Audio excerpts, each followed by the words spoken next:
All right, and without wasting any much time, I would say welcome once again, everyone, to everyone on the call. Download and I see welcome to this Ayodele Ayomide is webcast. on the call.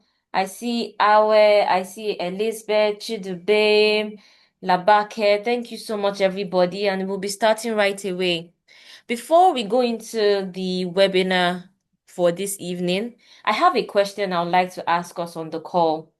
Okay, I see we're having comments coming in. Welcome, our Juliana. Nice to meet you.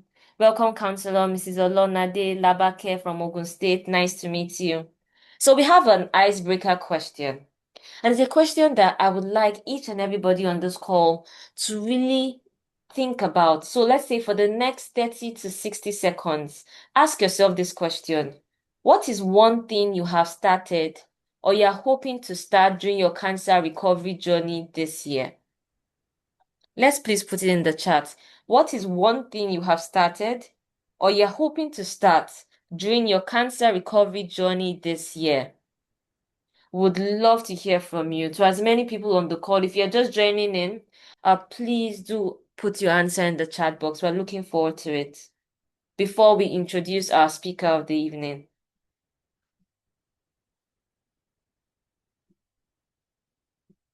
I see more people are joining in. Thank you so much for joining in. If you're joining in, we're currently on the icebreaker question. What is one thing you have started or you're hoping to start during your cancer recovery journey this year? What is something new you want to begin this 2026? All right, all right. So I see from Mrs. Olonade Labake, she says to create awareness this year. That is something she's looking forward to. I would love to get more comments in the chat box. What are you hoping to start this year? I know some of us are still thinking about it, but don't worry, don't make it so complicated. It could just be one thing. What is that one thing that you're looking forward to this 2026 that you'd like to start?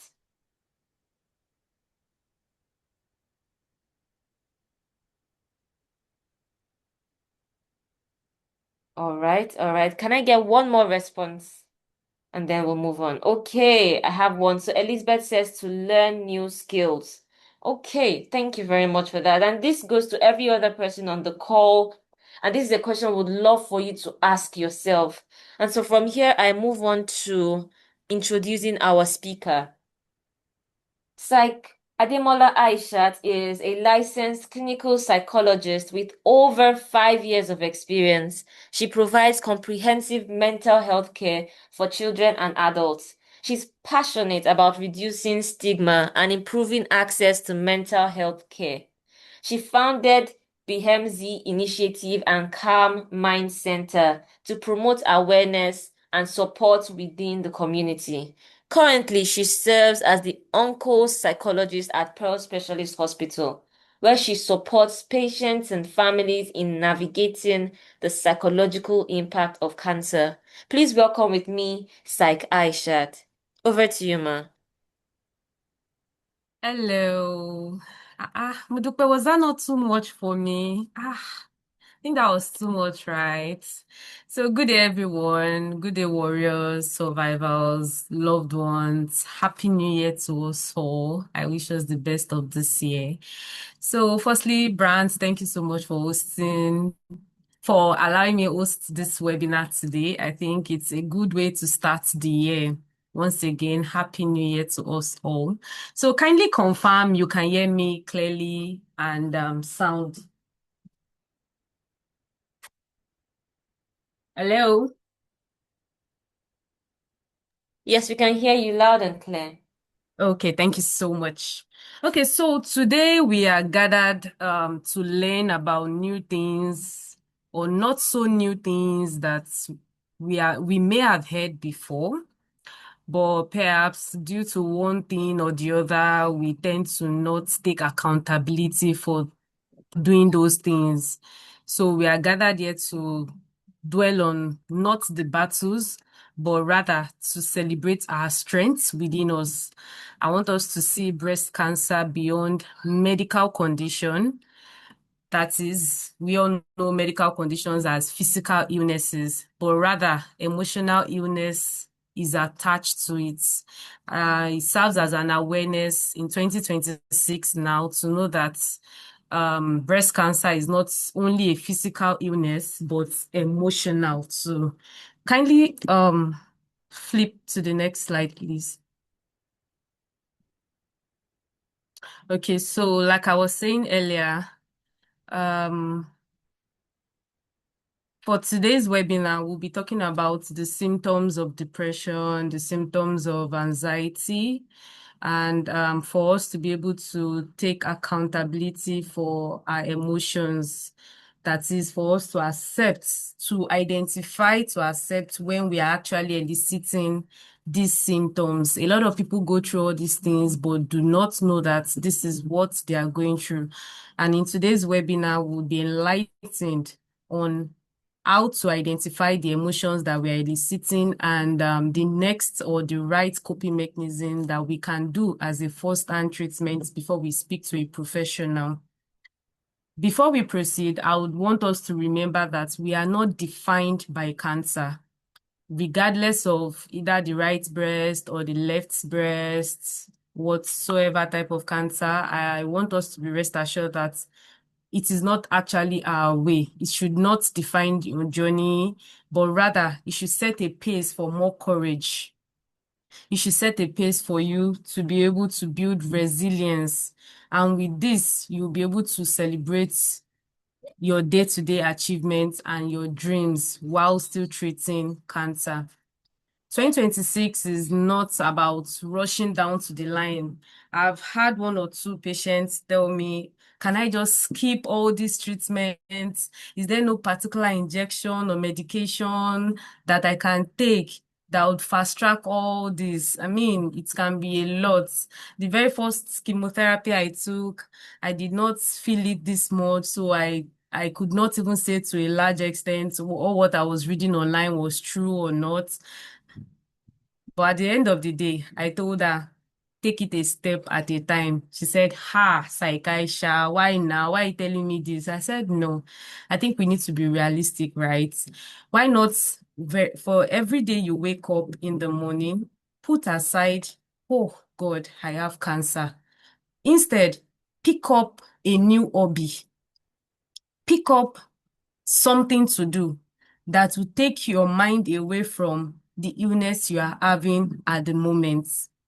Now, that brings us to explain what is depression, what is anxiety that I've been talking about. Depression is a feeling of sadness, hopelessness, loss of interest in daily activities or pleasurable activities, lack of motivation consistently for 2 weeks. While anxiety is persistent worry, fear of reoccurrence, or uncertainty about treatment outcome, the shock that has to do with the diagnosis from the very first day. And like I said earlier, cancer is a very, very challenging journey.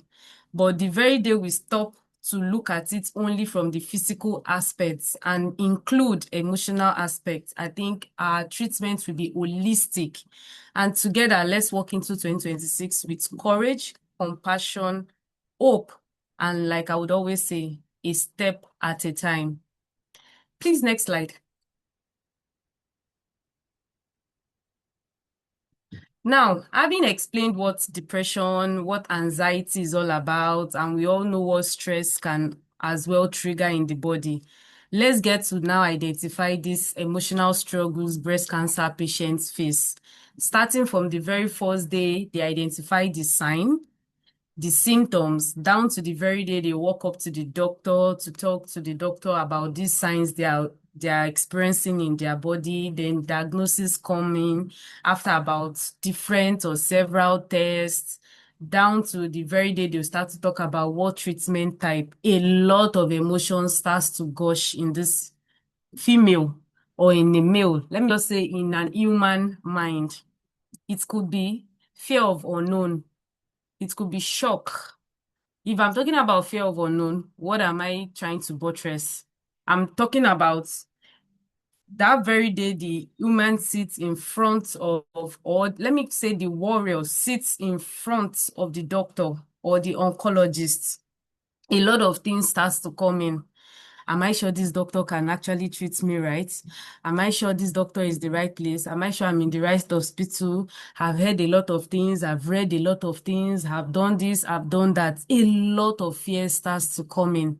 You as an individual, when you start to observe this in your body, just know that you are having anxiety symptom.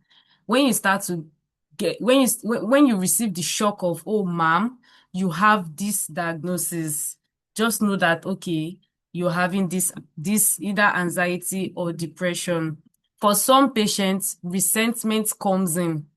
What do I mean by resentment? Some individuals start to regret their daily lifestyle prior to that day of diagnosis. They start to question themselves. Did I not live an healthy life? God, why me?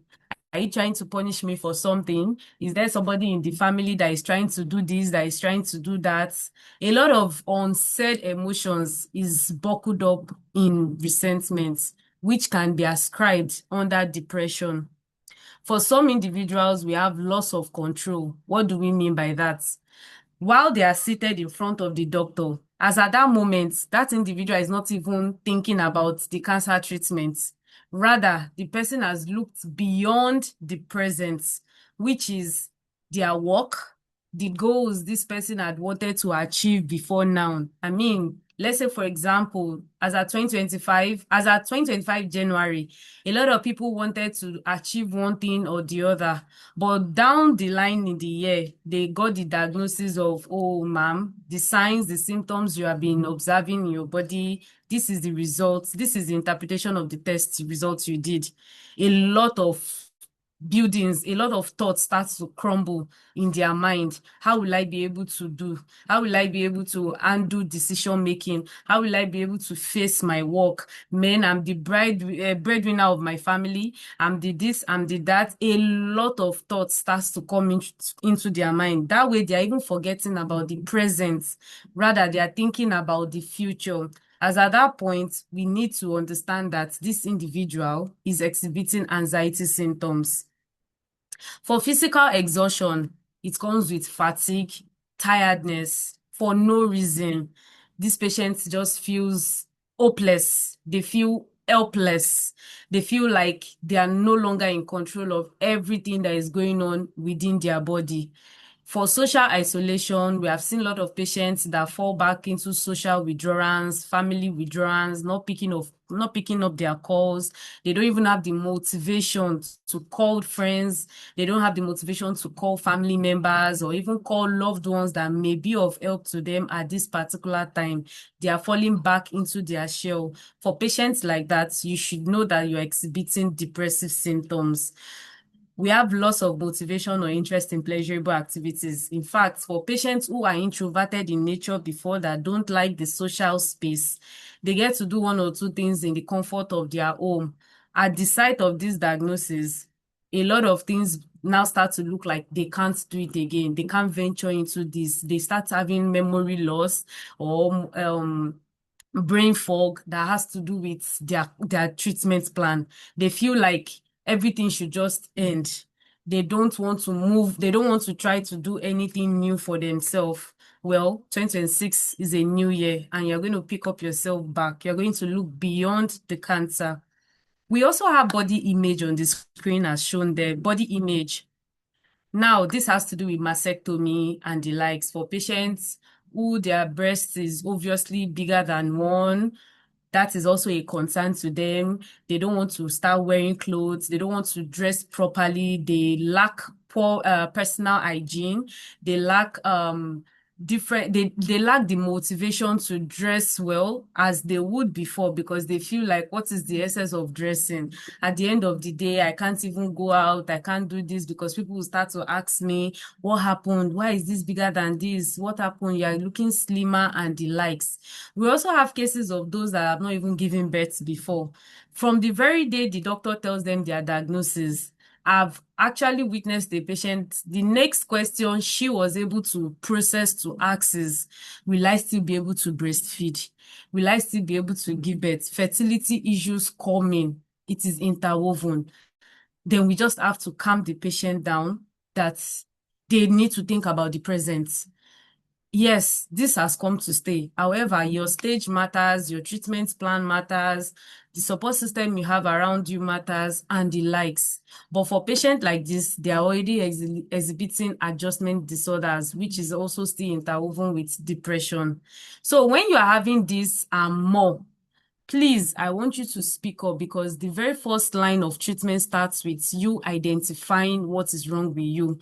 When you are not able to attribute describe how you feel, then there is more problem.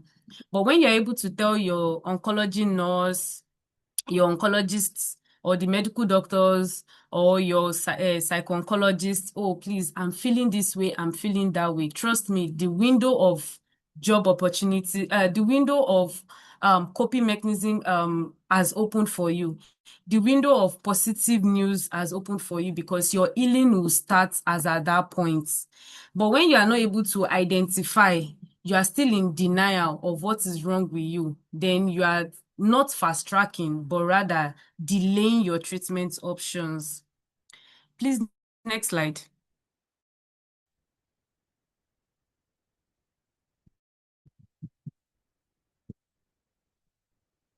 So, like I said earlier, all those are one of some of the triggers, or what we can attribute to be the signs of depression and anxiety.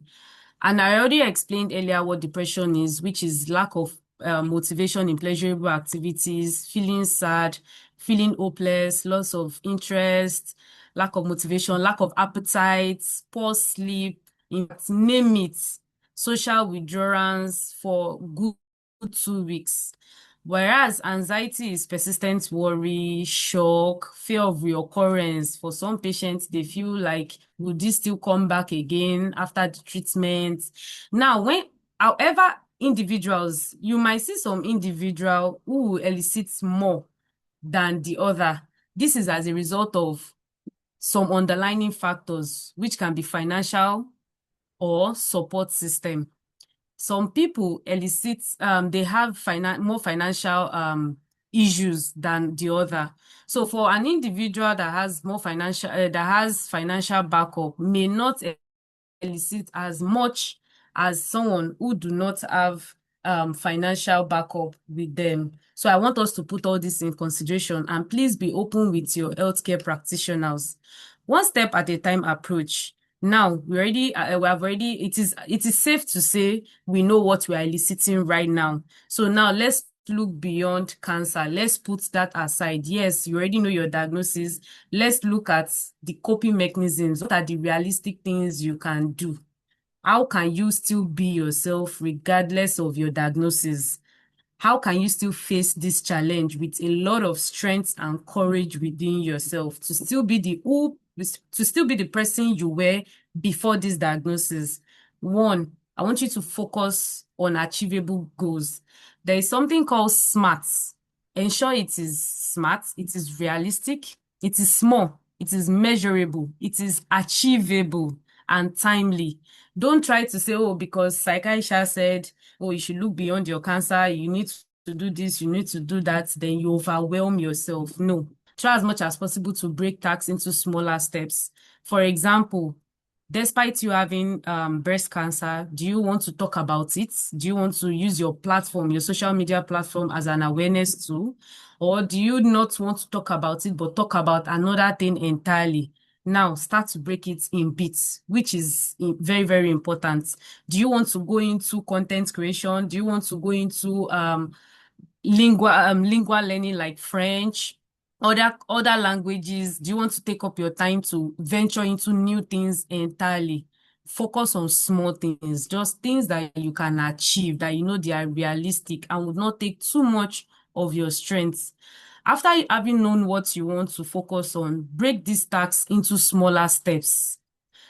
Please, most times I tell my patients to ask for support, ask for help. Don't try to take up responsibilities on yourself. Don't try to feel like you are a burden onto others. If it needs for you to ask for support from people into achieving what you want to achieve, please do so. kindly not say because of your diagnosis now, oh, people around you will start to pity you, they'll start to sympathize with you. This is you projecting your feelings onto other people. Nobody has actually complained, right? Nobody has actually denied your requests. So please ask for help into breaking down tasks. Maybe somebody can do the recording, or somebody else can do the editing, or somebody else can get the materials for you, or someone else can do one or two things for you. Don't just try to take up responsibilities on yourself. Now, having listed out the things you want to achieve for 2026, like we said earlier, they should be smart, small, measurable, achievable, realistic, timely. You have also taken up your time to now break it down into smaller steps. For example, January, is this what you want to do for January? Okay, you want to go into a new thing. Why not take the whole of January to read up on that thing, to get more information, more knowledge about that thing? Speak to people, like I said, ask for help. Speak to people about, okay, I feel like doing this thing. But can you share your knowledge about what you have about your knowledge you have on that thing? Can you share it with me so that I can learn better? Just ask for help around. Now, having known that for January, what do you want for February? Okay. Is it the financial aspect you want to now start looking at? Is it something you can realistically achieve or something you cannot achieve? Okay, if it is something you can achieve, is it something you can do at the moment? Or is something you can push for later time? I think these are things depending on what you have listed out for yourself. In fact, for some patients, they may say they don't know what they want to even achieve. They don't know what they want to do again. The motivation is no more there. Then I stop in the session and ask them, who were you before this diagnosis? Who was the 5 year younger version of you? Who was the 10 year younger version of you? What was that person as at that time saying they want to do when they grow up at a certain age? What does this person want to achieve? Now, start listing it out. Don't try to judge yourself by saying, oh, I can't do this again. I can't do that again. You're already limiting yourself without anybody even limiting you. Put it down in writing. Now, make use of reminders or planners, because it's very simple to say you want to do something, you want to venture in something, but trust me, when there is no accountability partner, either in form of gadgets or in form of human, you might not achieve those things again, and before you know it, December is here and you are looking at yourself and saying, what did I achieve this year? So you having breast cancer does not define you, like I would always say. It doesn't. It doesn't mean you have to you have to live your life around that. No. Instead, define your courage. Define what should make you happy. Don't put your happiness in the hands of people around you, because people they might always act up when you don't expect, right? So please make use of reminders and planners. There are a lot of AI gadgets, AI tools online you can download that will remind you. All you need is just input the time and the dates as at when you want to achieve those things. You can even make use of your Google calendars and the likes. So now, next is celebrate your progress and not perfection. I don't want you to feel like until you achieve everything you have written down before you celebrate yourself. Celebrating yourself does not always mean you have to take yourself to Maldives, right? It could be as little as getting yourself a fancy biro. It could be as little as you getting yourself a top. It could be as little as getting yourself a slippers, a powder, lipstick. These are various ways you can celebrate yourself. It depends on what you want for yourself. I can only suggest for you. You will still be the one to know, okay, this is the right way I feel I want to celebrate myself by doing this, by doing that. So the fact that you have already listed out what you want to achieve this year, it can be something for you to celebrate on. It's not even until you start to achieve what you have written down, right? So you writing it down that, okay, January, this is what I want to do. February, this is what I want to do, down to December. Celebrate it. It's a progress. It's different. In fact, you've taken 10 steps ahead of somebody who has not even thought of what they want to achieve this year. They are still living around, oh, I have this because of that. I feel this, I feel that. Then with less informations they are reading online that is affecting them the more, they are still trying to figure it out. So you being in this webinar should be a plus for you. So celebrate your progress, please, as little as it is. Then, like I said earlier, accept help when offered.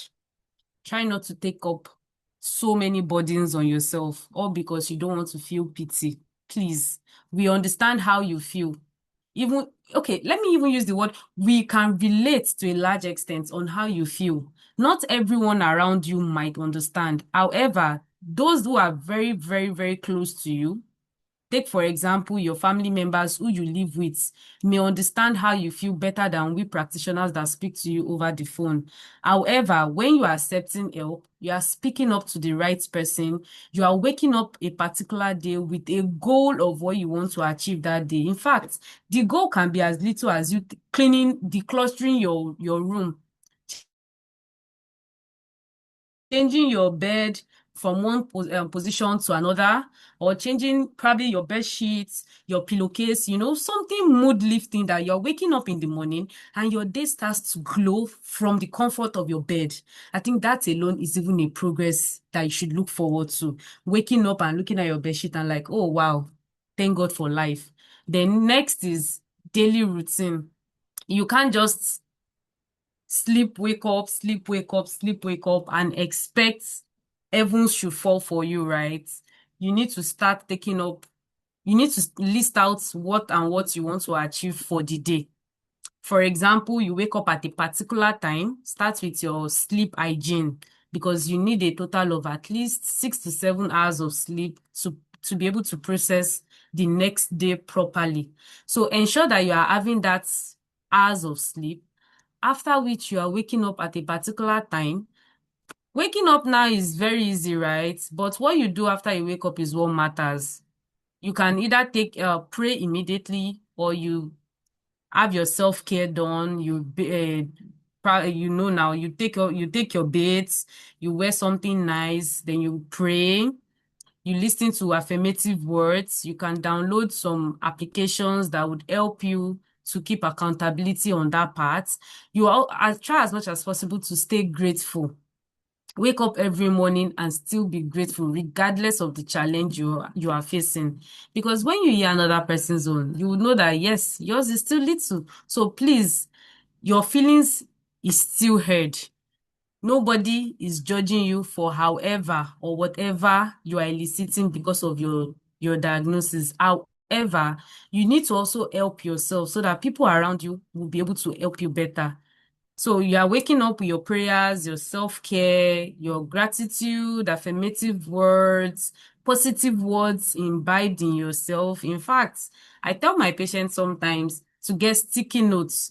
Use your hand to write positive things and paste it around the walls or at important places in your home, whereby when you are feeling low or you are at your anxiety moments or you are at your depressive states, once your eyes sight it, it helps to calm you down. These are things I feel are realistic enough for you to do. Then try as much as possible to eat. Yes, for some patients that have started chemotherapy that may be on this webinar, we all know that some of the side effects of chemotherapy might be lack of appetite and the likes. But please, we have the nutritionist to guide you through what to eat in order to get the nutrients you need, the vitamins you need for that day. Because it's not just about eating. You can eat eba in the morning, eat rice at night. At the end of the day, you're filling yourself up with carbohydrates, whereas it might be protein you need and it is not in that meal. So please try as much as possible to eat, no matter how small, and stay hydrated. You can even get yourself a big ever bottle. If you don't have a measuring water bottles or the likes, at least two of the ever bottle or 1.5 in a day would hydrate you properly so that you are not also taking in too much water into your system, because that also may not be good. The next point I have to share with you is celebrating your small victories. Now, in terms of attending your appointments, finishing your treatment plan. Do you know that it's a lot to dress up to say you want to go to the hospital? I've had a lot of patients that will tell me coming to hospital today, I should even be thanking God that I came. Oh, and I'm like, oh, wow, I should thank God on your behalf that you came. I'm not, I'm trying to imagine the position or the state she was at home before she could come down to the hospital to see me. So that means it's a lot. In fact, it was a big deal for her to come to the hospital. And the next thing I look around, maybe I get a sweet or something. I say, okay, take, use this to celebrate the fact that you came here today. And she's like, you see, as I know you will boost my motivation, right? So that is just everything I think you need to know. Leaving the house for your treatment is a big deal, right? Nobody's looking down on you saying you're wasting your time because I know it's a lot. It can really, really be emotionally draining to be coming to the same place maybe every 3 weeks, every 2 weeks for something that you're having anxiety about reoccurrence, body image, pain aside, inability to sleep. You are wondering if the treatment is working or not, but trust the process. There is hope as long as you are making intentional efforts on your part. Now, practicing patience with yourself. Everyone feels, oh, my treatment, is there not something I can use now that, psychiatry, is there no medication that I can just do and everything will just go on? I mean, I lived a very good lifestyle. How come? How did I get to this stage? For some patients who are young, they would start to ask, I'm at this age. Why? I thought it is at this particular age I had cancer affect. So why this age? How do I live the rest of my years? I don't even have a partner. For some, their partners left them when they had this diagnosis. They could not cope. The next thing I tell them is just be patient with yourself and follow whatever the doctors tell you to do. If they tell you to take this medication, please just try as much as possible not to skip it. And for cases or times whereby you skip, call your doctor. Sir, I did this, I missed this. Should I take it again at this time or wait till the next day? Call your nutritionist. Sir, I was not able to eat this morning, or I've not even been able to eat. I don't even have an appetite. I don't even know what I want to eat. I'm very, very sure he's going to draw a meal plan for you that would be realistic enough for you to follow through. In terms of emotions, oh, call your oncologist. Psychiatrist, I feel this way, I feel that way. These thoughts are coming all over. In fact, I have a patient currently that has had about 3 cycles of chemo, and all of a sudden she starts to wonder, is this treatment working at all? Like the first one I received, I did not elicit this side effect. The second one really did me somehow, but not as much as this third one now. How come? Am I receiving the right one? Did they change it? You just need to be patient with yourself. You need to understand that these treatments are incoming chemicals. And if it's not saying something edible in your body, that is how the severity of the side effects might reflect on you. So you need to be patient with yourself and trust the process. Next slide, please.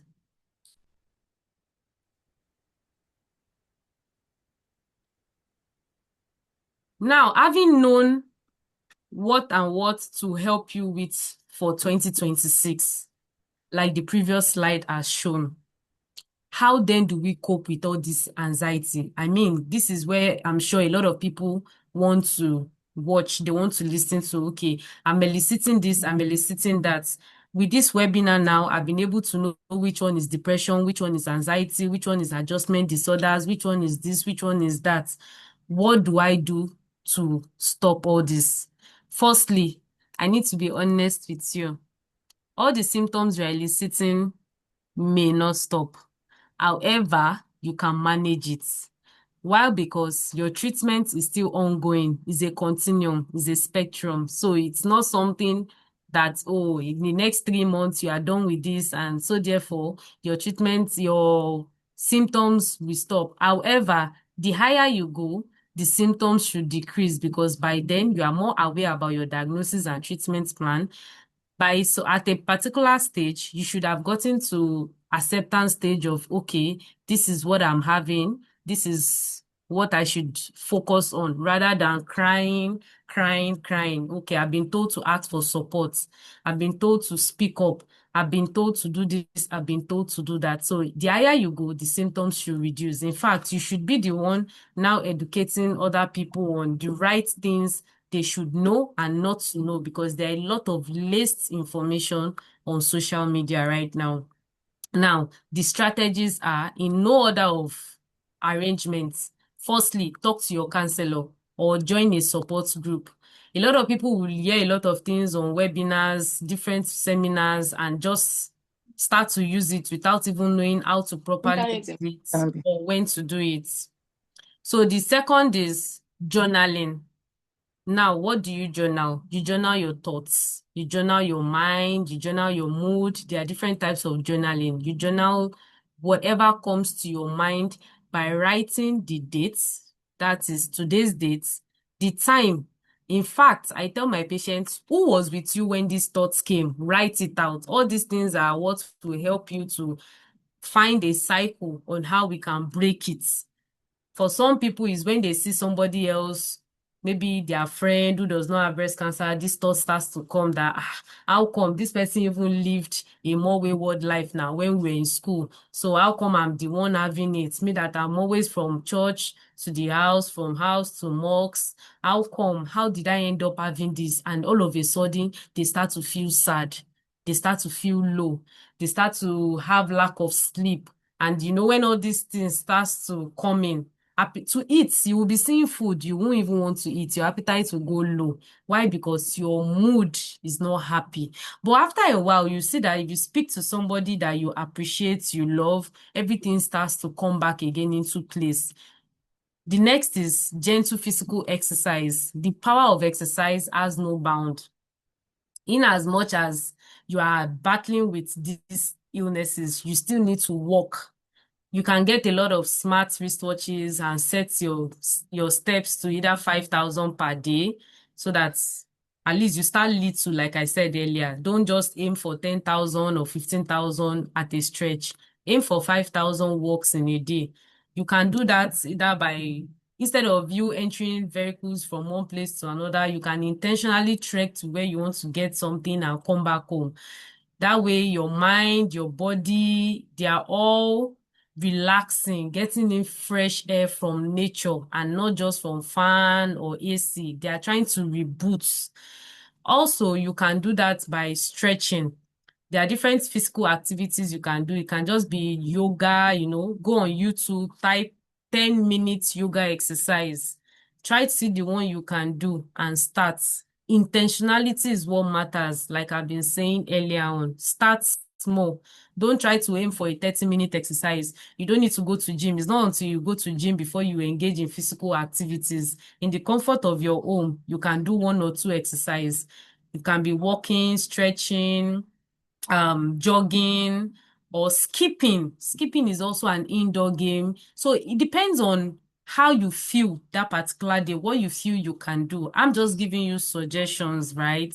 So I feel you are with your paper and biro to list it down and go back again and feel, okay, which one can I do? This can also be part of the things you can set as achievable goals for yourself for this year. Okay, every month I want to achieve at least 10,000 this, maybe 10,000 walks, or I want to do this, or I want to do that. And before you know it, it becomes part and parcel of you, to the extent that the day you don't do it, your mind has a way of reminding you that you've not done this for today. Now, another coping mechanism could be called creative outlets, engaging in arts, engaging in music, writing, dancing, name it. These are also indoor things you can do without necessarily going outside. For days you don't feel like going outside, you can stay around friends and family you appreciate. The word there is you appreciate. It's not just about staying around people. You have to stay around people that, yes, you find pleasure, you find comfort in. Engage in self-care and lifestyle adjustments. For cases whereby you have to stop going to work, is it something you can speak to your HR to work from home, maybe like an hybrid? You can just go to work maybe once or twice in a week and do the rest at home. You have to go back and reflect on what are the things you can actually do. Now, in self-care is very versatile. It could be reading affirmative words. It could be personal hygiene. It could be your clothing. It could be your dress style, just things like that, depending on the one you want to focus on. Then active knowledge seeking. Don't just limit yourself to what the oncologist has said. Yes, even though we say there are list information on social media, what we expect of you is go and read and come to us by saying, oh, I read this, I heard this, I saw this video. Do you think it is correct? Do you think I can do this? Do you think I should do this? Then we as professionals will guide you into saying, okay, based on everything I've known about you, I've observed about you, I think this will fit you. I think this would not. That is it. So no one is saying, oh, don't like read. And we are saying, yes, don't read, but don't let what you read affect you. Next is increasing your spirituality. I think this is the time you need to now be more closer to your God. It doesn't have to be you going to church or mosques. It could just be as little as you having a special connection with God. And it's also a form of therapy, right? There's a way you feel after praying. You feel like everything on your chest has been let out to the one who will solve it for you.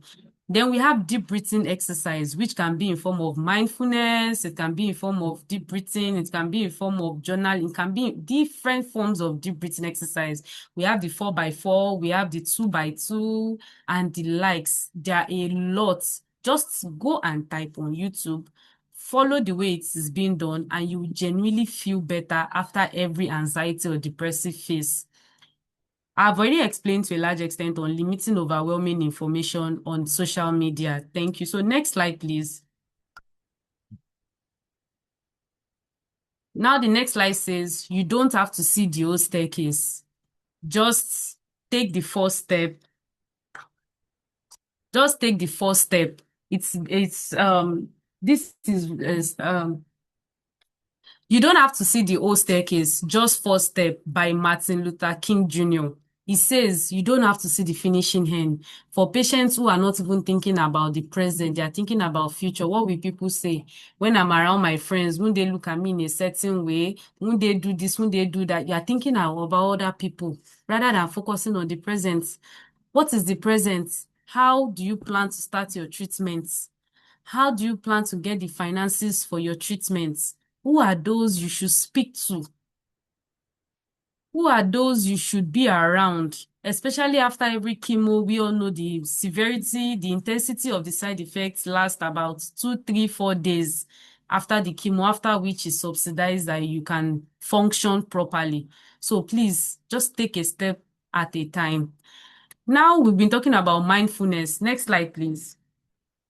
Mindfulness generally helps us stay in the moment. And there's a video, you can get the slide at the end. You can request for the slide at the end of this webinar. There's a video, but we have taken more, the time has been fast spent. You may not be able to listen to the video in this webinar, but trust me, if you can get the mindfulness videos online on YouTube, it will do you well in calming you down to be able to process better and accept the challenges or the challenge that has come upon you to know, okay, what is the solution? And trust me, healing is a journey, not a race. Next slide, please. Healing is a journey, not a race. You don't have to rush it up. You don't have to say, yes, you want to see the end of the staircase. You don't have to say, yes, I want to finish all my treatment plan at once within this 2026 so that I won't be a burden on the family. I won't be a this, I won't be a that. This is you judging yourself. Take it a step at a time while still appreciating and giving thanks to the progress you have made so far. Thank you so much. Thank you so much, Saikaisha. Please, if you enjoyed listening to her speak to you on this healing journey, please could you send me some emojis, put it in the comment section if you enjoyed listening to her speak on this topic, taking 2026 one day at a time. Thank you so much for that. It was quite enlightening how you talked on how one could take very simple steps But yet you showed how those simple steps could be quite impactful. How doing one thing differently could be what could light up your day. I mean, you gave a lot of strategies. I think for anyone who was listening, you probably were taking notes. Maybe not all of it, but the ones that struck you the most. And so at this point, we will now be moving on to the Q&A. This is where I would like to ask if you have any questions. If you have any question, you can put it in the chat box. But if you would prefer to raise your hand, you can raise your hand. I will now be handing over to Deborah to take the Q&A session. Thank you so much, Said Aisha. Good evening, everyone. Please, can you confirm if you can hear me? Yes, I Just be can hear you waiting for. loud and clear. All right, thank you very much. Once again, thank you so much, Said Aisha, for that beautiful session. I mean, it was a lot enlightening and very needful at this point of the year where people are changing their mind on many things and they are starting afresh on a whole lot of things.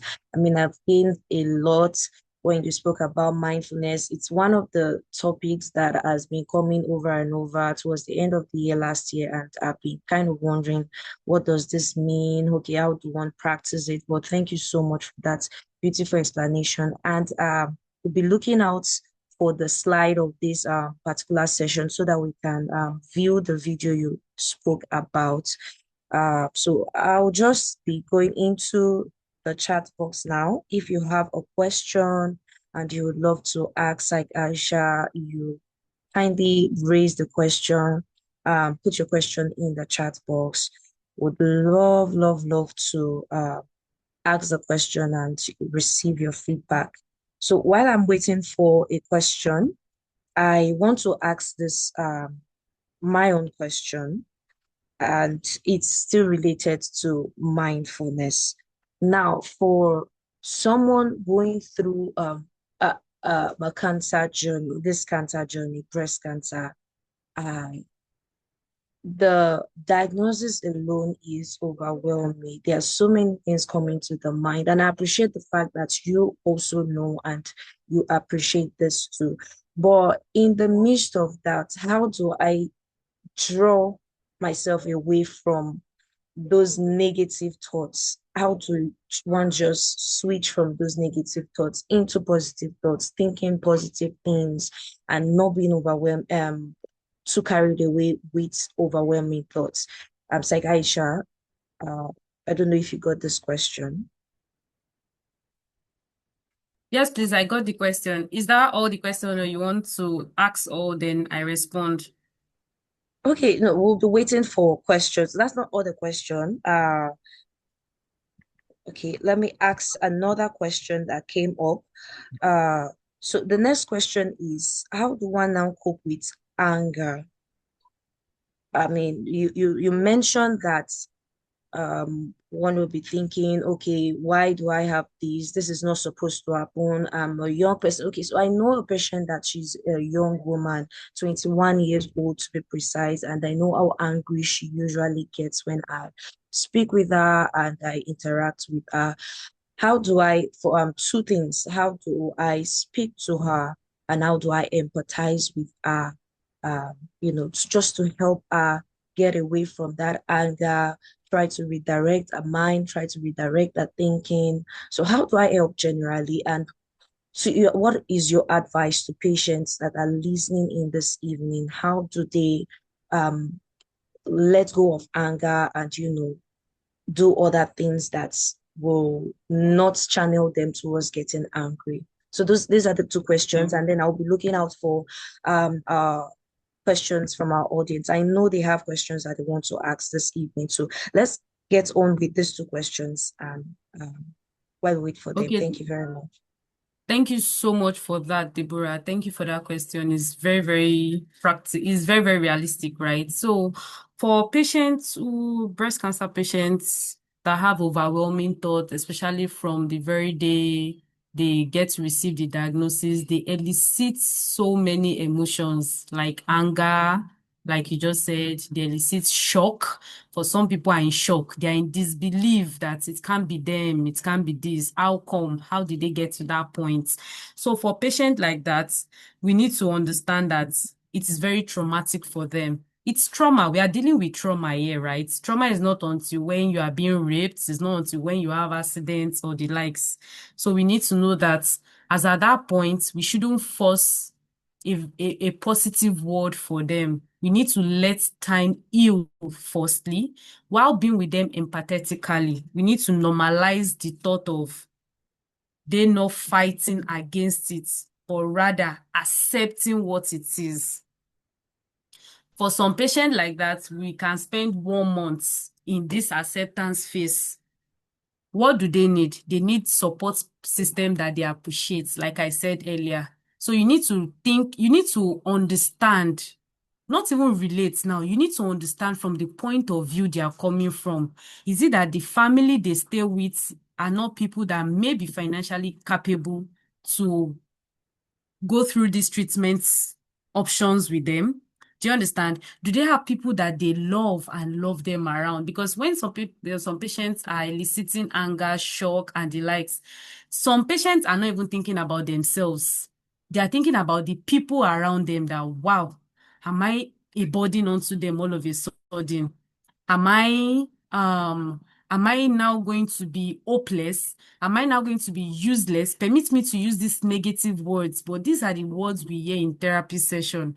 Am I now useless? How come I can't even give birth? Or for some patient that have not even given birth, like the 21-year-old now, a lot of thoughts are coming through our mind. So all you need to do is give the person a paper and a biro, right? Don't tell the patient, oh, you don't need to cry. In fact, in sessions, I tell them, if you feel you need to cry, please do that so you can feel lighter. Because you still need to get to this acceptance stage. Now, tell me, what are the thoughts that are coming through your mind? As the oncologist told you your diagnosis, what were the first three things that came into your mind? What are the first three questions you have? What are the unanswered questions, right? So all these things are what would help you in knowing the best way to help these patients. A lot of patients might elicit anger due to one, their age, like you said earlier. Two, their financial capabilities. Are they people that are up to tax or not? All these things contribute to the severity of the patient, eliciting how they would feel. So as at that point, they just need empathy, not even words. They just need words of encouragement, not somebody telling them, oh, look beyond your cancer. As at that point, they are not even thinking about all those ones you are saying. They need probably a very deep org, then solution. Okay, I understand the oncologist said this to you. What are the three things on your mind right now? Do you want to write it out or you want to speak it out to me? How are you feeling? Why are you feeling that way? When you start to know what you are feeling, why you are feeling it, it gives room for solutions. Do you understand, please? So I think based on why the person is feeling that particular way, then we can now know the next line of treatment or solution for patients like that. Thank you.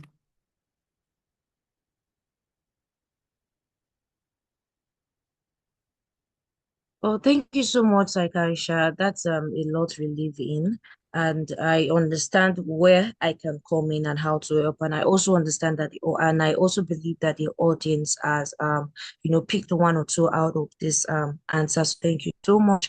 And with this, there's no indication of a question, another question in the chat box. So I would like to pass the mic back to Modupe to take the next part of this webinar. Thank you very much. Thank you very much, Deborah, for handling the Q&A, and thank you very much, like Aisha, for your answers. It really touched on a few things I'm sure some people were thinking about while on the webinar, but were a bit hesitant to say. So thank you for addressing that. And so before we wrap up, we have our announcements that I would like to share with you just before you leave this webinar. So I'll be handing over to Chidubem to take this section.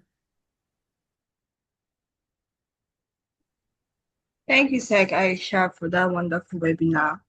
Thank you everyone for joining me for today's webinar session. Please don't forget to follow us on all our social media platforms, on Instagram at Uncle Paddy App, on LinkedIn at Uncle Paddy Tech. Let's not also forget to refer a patient to BRANT, and you can also always listen to our previous webinars on our website. Thank you, everyone.